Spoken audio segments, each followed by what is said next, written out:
After the late canvas for the evening eagle, he lands outside in the snow mounds, and the car sits like the cabs of ski lifts, stuck in the snow mounds, snow all around, wheels nearly frozen in the snow mounds, the seat all frozen, back seat filled with junk, and the sky flecked pink like a trout, falling, sinking into a dark lake. After the key turn, just a little headlight, no engine light, no dashboard, no radio, no familiar crank to remove his car from its tracks, just a motor club app, form filled with figures, momentary stay, and the phone calls, details forgotten of what they say, except the battery car is on the way. All the next while, out in the snow mounds, with the raised bonnet and the Central Park on it, awaiting the battery car, handling terminal cases, jumper mentality, negative ground. Sure doesn't start, mister. Positive feedback. Don on speaker. Look where the starter wires cross the middle wire. The driver doesn't know, nor does the battery guy, who then calls the tow.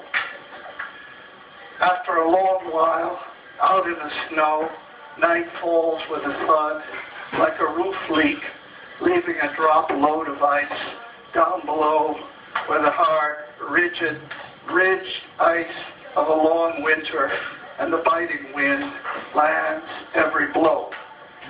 Then the tow driver, who won't give the go until each wheel secures the vehicle, will let no rolling car spoil this evening. In the cab, asks where to. To where? A gig. Music? He asks. No, poetry. And the driver replies, how poetry saved his life when he was, quote, troubled youth, unquote. Whose woods these are, I think he knows he's towing to the village now. They will not see him stopping here to watch the wood fill up with snow.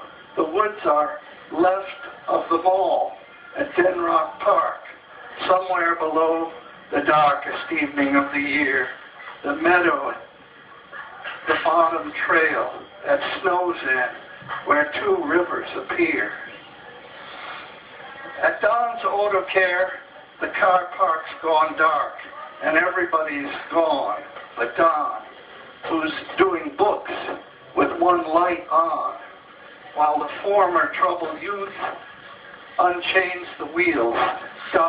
Don talks about the rig he drove as a tow driver, how the fiberglass cradle became the iron basket. Never lets go of the car.